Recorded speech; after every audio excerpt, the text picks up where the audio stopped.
Mon but, c'est de sauver le club et de faire en sorte que ce que vous avez soutenu depuis le début, ça reste encore en vie, mais dans les bonnes conditions. On verra avec le temps ce qui est possible de faire. Pour l'instant, je ne peux pas vous en parler publiquement. Kameto n'est plus le boss de la Carmine Corp.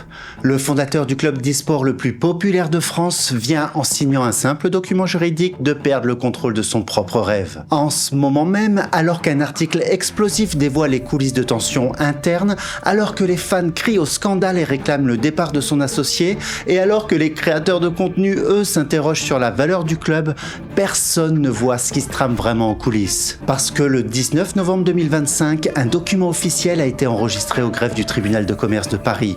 Le genre de document que personne ne regarde, que personne ne cherche à comprendre, mais qui, en réalité, raconte une toute autre histoire. Il révèle à la fois les chiffres exacts derrière tout ce bad buzz, mais surtout, pourquoi Kameto a dû tout sacrifier, même le contrôle de son propre club, pour qu'il ne s'effondre pas. Dans cette vidéo, je vais vous raconter, à partir des documents juridiques et comptables que j'ai pu analyser, la véritable histoire financière derrière le phénomène Carmine Corp. Et vous allez comprendre pourquoi un rêve peut coûter tellement cher qu'il faut parfois accepter à l'abandonner pour le sauver. Alors, pour comprendre ce qui se passe vraiment en novembre 2025, vous devez déjà savoir une chose simple. La Carmine Corp n'a rien d'une équipe d'e-sport traditionnelle. La K-Corp, c'est l'histoire d'un rêve qui devient réalité. En février 2021, il y a juste 4 ans, 2 créateurs de contenu se lancent dans une folie, créer leur propre club e-sport. Kameto, via sa holding Zoldyck, prend 55% du capital et Prime, via sa société Kelawin, 45%. Et très vite, ça marche même incroyablement bien. En 2021 et 2022, la Carmine Corp enchaîne 3 titres European Masters sur le jeu League of Legends, du jamais vu. C'est la première équipe de l'histoire à réaliser cet exploit alors qu'ils viennent juste d'arriver. En 2023, leur équipe Rocket League remporte même la RLCS Major, le titre mondial du jeu. La Carmine Corp est au sommet, mais ce qui la rend unique, c'est qu'elle dépasse largement le simple cadre du jeu vidéo. C'est un véritable phénomène culturel. Le Blue Wall, vous connaissez ? Des milliers de supporters structurés en COP, presque des ultras, là encore une première dans le e-sport mondial. Et puis il y a le KCX, l'événement annuel du club, un show où les fans se retrouvent et viennent voir leurs joueurs sur scène. En 2024, c'était 25 000 personnes à la Défense Arena pour de l'e-sport. C'est complètement fou. Alors forcément, quand je vous raconte ça, vous vous dites, ce club, ça doit être une machine à cash. Eh bien, pas exactement. Pour vous expliquer simplement comment fonctionne l'économie d'un club d'e-sport, on va faire un pas de côté pour s'éloigner un instant de la K-Corp et regarder les chiffres d'une autre équipe française, la Team Vitality. Là où a joué Gotaga est aussi l'une des plus grosses structures européennes. Les chiffres que je vais vous montrer datent de 2019 car j'en ai pas trouvé des plus récents, mais ils illustrent parfaitement le modèle économique du secteur, y compris celui de la Carmine. En simplifiant, un club a principalement 3 sources de revenus. Tout d'abord, le merchandising, c'est-à-dire les maillots, les casquettes et les produits dérivés. Beaucoup pensent que ça représente une fortune, mais en réalité, pas du tout. Chez Vitality, c'est 700 000 € de chiffre d'affaires sur 6 millions de produits, donc à peine 10%. S'ajoute à ça les cash price, les gains en compétition. Dans League of Legends, un tournoi, ça s'appelle un split, et la plus grande compétition européenne, c'est la LEC. Eh bien, gagner un split LEC, c'est environ 80 000 €. 80 000 € à comparer au coût d'une équipe qui dépense des millions par an en salaire, déplacement, bootcamp ou coaching. Donc c'est vraiment pas grand chose. Et tout confondu, Vitality par exemple a dépensé en charge 5,6 millions € en 2018 et 11,2 millions € en 2019. En réalité, tout cumulé, les cash price, c'est moins de 20% des revenus. En fait, une énorme partie des entrées proviennent du sponsoring. Pour la casser, Orange, Samsung, Red Bull, toutes ces marques doivent financer environ 70% des revenus du club. 70%, les clubs sont sous perfusion des sponsors. Et Vitality l'écrit noir sur blanc dans ses annexes. Le chiffre d'affaires relatif aux prestations de services concerne essentiellement les revenus du sponsoring et de contrats d'éditeurs. Et tout ça, ça veut dire quoi ? Simplement que si un sponsor se retire, tout s'effondre. Et quand il y a des tensions internes, des accusations, des articles explosifs ou un bad buzz buzz énorme comme celui de la Carmine aujourd'hui, ça sent vraiment pas bon. Surtout que même sans ça, l'équilibre n'est pas facile à trouver. Et ça, on le voit très clairement en regardant la ligne la plus importante du bilan comptable, le résultat net. Team Vitality en 2018, c'était 2,4 millions d'euros de pertes et en 2019, un an plus tard, c'était plus de 5 millions d'euros de pertes. 5 millions de pertes, je vous rappelle, pour une équipe qui gagne des titres, qui a des sponsors énormes, qui est même une référence européenne dans le domaine. Contrairement à ce que vous imaginez, dans le sport comme dans le e-sport, une équipe professionnelle ne gagne pas d'argent parce qu'elle joue. Elle ne gagne pas non plus d'argent parce qu'elle gagne des titres. Elle ne gagne même pas d'argent parce qu'elle vend des maillots. Dans le meilleur des cas, une équipe de e-sport équilibre ses comptes grâce au sponsoring. Alors, comment un club peut financer sa croissance, acheter un slot dans une ligue supérieure, créer de nouvelles équipes et développer de nouveaux projets? Il faut injecter de l'argent frais autrement, soit grâce aux associés présents, soit par des augmentations de capital en trouvant des nouveaux investisseurs. Kameto, lui, voulait transformer la Carmine Corp en quelque chose de plus grand, être sur le toit du monde. Alors, comment a-t-il fait? Eh bien, la réponse à cette question, je l'ai trouvée à l'apogée financière de la Carmine Corp en 2023. En 2023, Kameto va prendre la décision la plus risquée de sa vie. Une décision qui va obliger la K-Corp à trouver 26 millions d'euros. 26 millions d'euros, une somme qu'il n'a pas, mais qu'il permettrait à son club d'entrer dans la cour des grands, la LEC. LEC, ça veut dire League of Legends European Championship. C'est la ligue européenne d'élite de League of Legends, une sorte de ligue des champions fermée où 10 équipes permanentes s'affrontent chaque année. Et un autre terme que peut-être vous ne connaissez pas, un slot LEC, c'est une place pour jouer dans cette ligue. Pour ceux qui suivent la NBA, c'est grosso modo le même modèle. Pour rentrer dans cette ligue fermée, il faut acheter la place d'une équipe qui s'en va. En 2018, Vitality avait acheté sa place, donc son slot, pour 8,5 millions d'euros et en 2023, une place était à vendre contre 26 millions d'euros. Pourquoi si cher? Parce qu'un slot LEC, ça rapporte plusieurs choses. D'abord, un accès garanti à la compétition année après année. Ensuite, une part du revenu partagé de la ligue, des droits TV, des sponsors de la LEC, tout ça qui se redistribue entre les 10 équipes et surtout, ça valorise son image.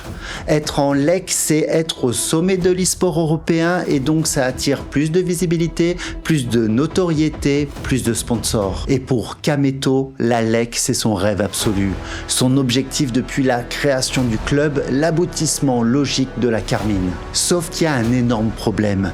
La Carmine Corp, elle ne les a pas, ces 26 millions d'euros en caisse. Et pas même l'ombre de cette somme. En réalité, depuis 2023, les comptes du club sont dans le rouge. Même avant le pari du slot LEC, le club a besoin de cash. C'est pour ça qu'en janvier 2023, Zoldyck, la société de Kameto, avait prêté 140 000 euros à la K-Corp pour équilibrer sa trésorerie. Et surtout, 3 mois plus tard, en avril 2023, Kameto finançait seul une augmentation de capital. La Carmine Corp crée 2856 actions au prix unitaire de 253,85 euros que Zoldyck va payer. Faites le calcul. Kameto a injecté 725 000 euros pour que le club passe la saison 2023 avec son argent personnel, ses petites économies de streamer. C'est énorme. C'est même l'équivalent de 2 années de résultats de sa société. Et à ce moment-là, Kameto détient 65% de la Carmine Corp et Prime le reste.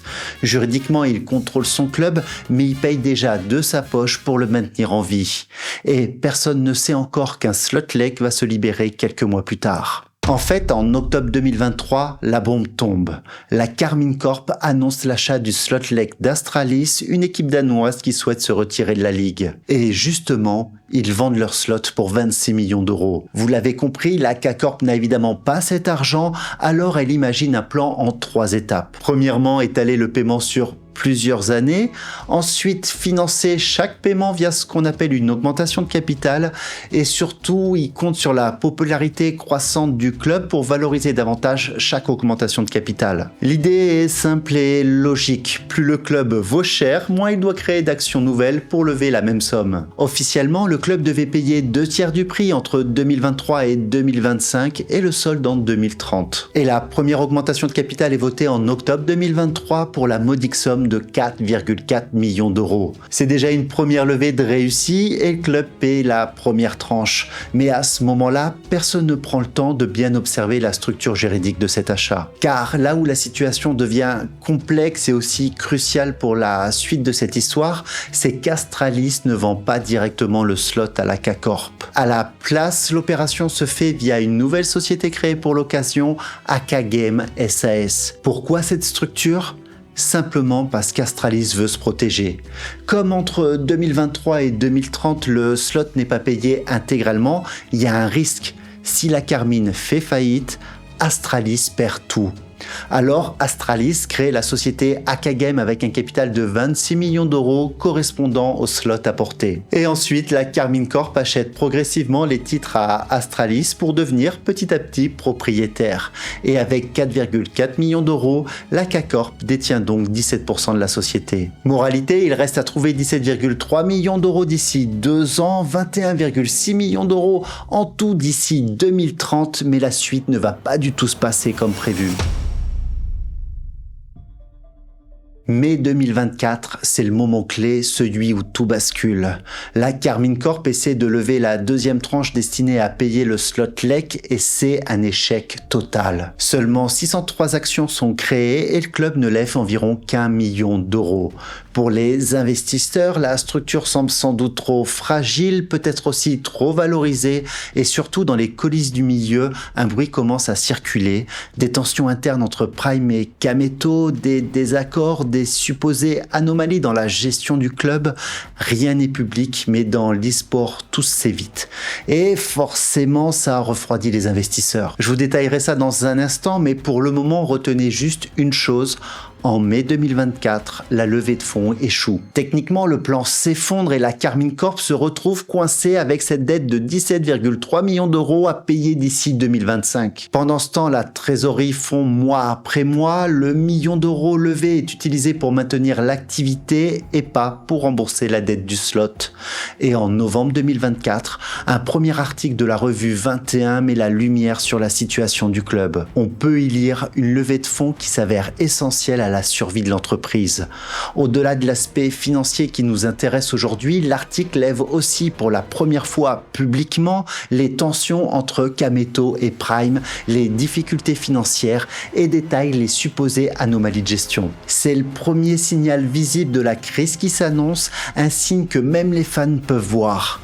Quelque chose ne tourne pas rond et malheureusement pour Kameto, ce n'est que le début et la situation devient rapidement catastrophique. Les sponsors deviennent frileux, on ne voit aucune augmentation de capital arriver et les fans se divisent entre le hashtag Prime Out et ceux qui défendent l'intégrité du club. Pendant ce temps, de l'extérieur, j'ai le sentiment, au vu de certaines déclarations, que Kameto continue à piocher dans ses ressources émotionnelles et surtout financières pour porter le club seul, encore et encore. Et là, alors que l'année 2025 semblait petit à petit apaiser les tensions avec un club qui était à une victoire d'atteindre les Worlds, le championnat du monde de League of Legends, la revue 21 remet le couvert et publie un nouvel article le 7 novembre 2025.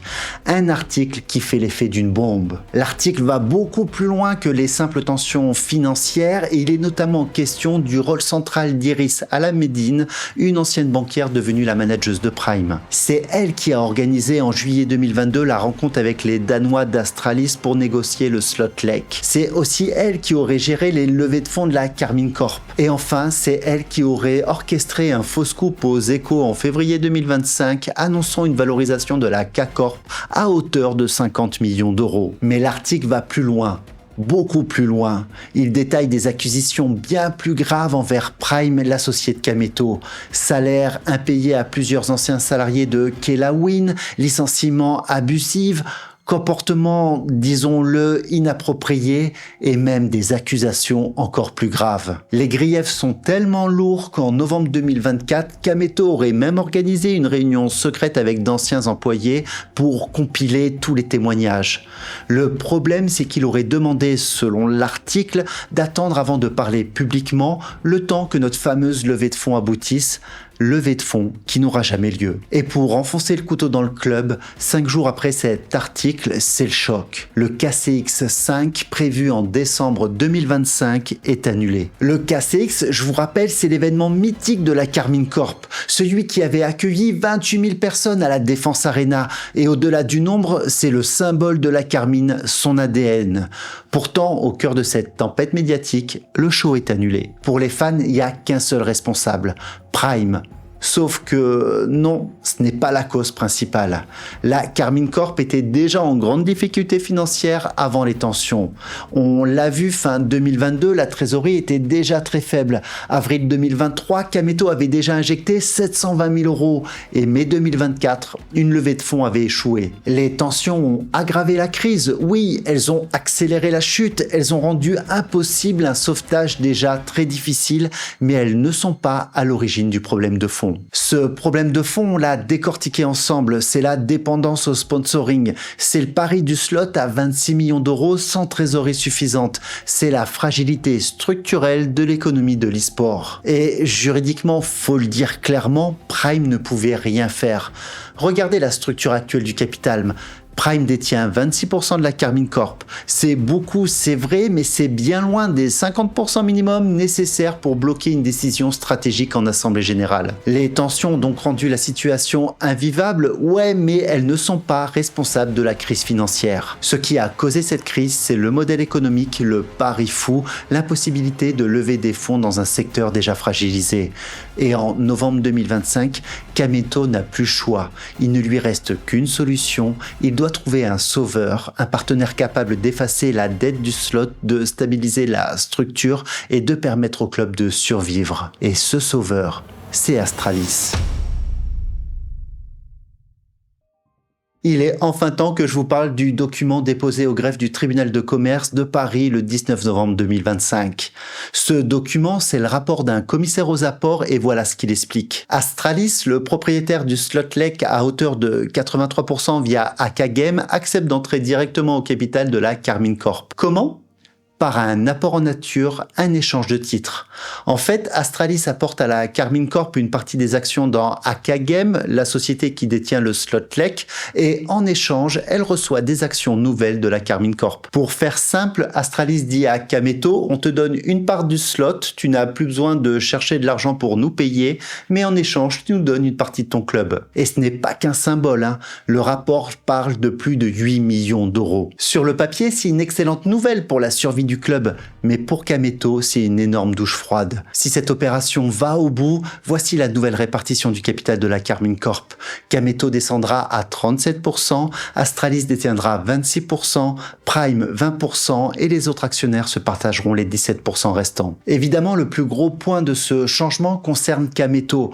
37%, c'est bien loin d'être la majorité absolue. Aujourd'hui, il reste encore le plus gros actionnaire, ouais, mais il ne contrôle plus rien. Dorénavant, pour chaque décision stratégique, il devra convaincre Astralis ou les autres actionnaires, y compris Prime. Il ne peut plus imposer sa vision. Alors pourquoi Kameto a accepté ce deal ? Simplement parce qu'il n'avait pas le choix. L'alternative, c'est quoi ? Ne pas s'entendre avec Astralis, ne pas faire cette opération et dans ce cas rester minoritaire chez AK Game. Si Kameto refuse, le club peut perdre le slot lek, perdre l'accès à l'élite européen, perdre tout ce pourquoi il s'est battu depuis 3 ans. Perdre ce slot, c'est la fin du rêve. Kameto fait un choix logique. Mieux vaut avoir 37% d'un club qui survit que 100% d'un club qui coule. Et puis, Astralis apporte aussi plusieurs choses. D'abord, la stabilité financière. Ils effacent une partie de la dette en intégrant le capital. Ensuite, la crédibilité. Astralis a de l'expérience dans la gestion de clubs e-sport. Ils ont géré une équipe en lek pendant des années. Leur présence devrait sûrement rassurer les sponsors, les partenaires et peut-être même les investisseurs potentiels. Et sans eux, le club n'aurait sûrement pas passé l'année 2026. Kameto fait donc un choix de survie, mais à quel prix ? En quelques années, il est passé de fondateur majoritaire à associé minoritaire. Il a créé ce club, il l'a porté, il en a fait un phénomène culturel unique en France, mais aujourd'hui, il ne le contrôle plus. Et il y a aussi un prix émotionnel. L'article de la revue 21 mentionne qu'il a perdu la joie de vivre depuis 2 ans, 2 ans de stress, de nuits blanches, d'injections de cash de sa poche, de voir son rêve glisser de ses mains petit à petit, et on imagine que ce n'est malheureusement pas près de s'arrêter. Et financièrement, il y a aussi un autre chiffre qui apparaît dans ce rapport du commissaire aux apports, la vraie valorisation de la Carmine Corp. 17 040 actions à 1 401,77 €, moins de 24 millions d'euros avant l'opération. On est bien loin des 50 millions d'euros annoncés dans les Échos en février 2025. Et le Slotlek, celui qui a été acheté pour 26 millions d'euros en 2023, il est maintenant valorisé à 26 millions d'actions à 90 centimes, c'est-à-dire 23,5 millions d'euros. Même l'actif central du club, le slot, a perdu de sa valeur au fil du temps. Aujourd'hui, la Carmine Corp existe toujours. Elle a son Slotlek, elle a ses équipes, elle a ses millions de fans, elle a le Blue Wall, elle continue de jouer, de gagner, de faire rêver. Kameto a sauvé son rêve en sacrifiant ce qu'il avait de plus précieux, le contrôle. Prime reste actionnaire malgré les tensions, malgré les appels à son départ, malgré son annonce de sa mise en retrait de la K-Corp, malgré tout. Et Astralis est entré à 26% pour apporter son expérience et sa stabilité. Cette histoire nous apprend plusieurs choses. Un club d'e-sport peut être champion d'Europe, remplir des stades, avoir des millions de fans et perdre de l'argent. C'est le paradoxe qu'on a décortiqué, cette dépendance au sponsoring qui rend tout fragile. Autre point, les valorisations annoncées dans la presse sont souvent déconnectées de la réalité. 50 millions dans les médias, 24 millions dans les documents officiels. La différence est énorme. Et surtout, les présidents d'équipes sportives prennent parfois des risques financiers énormes, voire inconscients. Vous imaginez, on n'est pas loin du million d'euros perdus pour Kameto dans ce projet. Par passion, juste pour la passion du jeu. Autre créateur qui a perdu des milliers d'euros par passion, c'est Valouz. Si vous ne connaissez pas la folle histoire de ces restaurants, je vous retrouve juste ici. À tout de suite.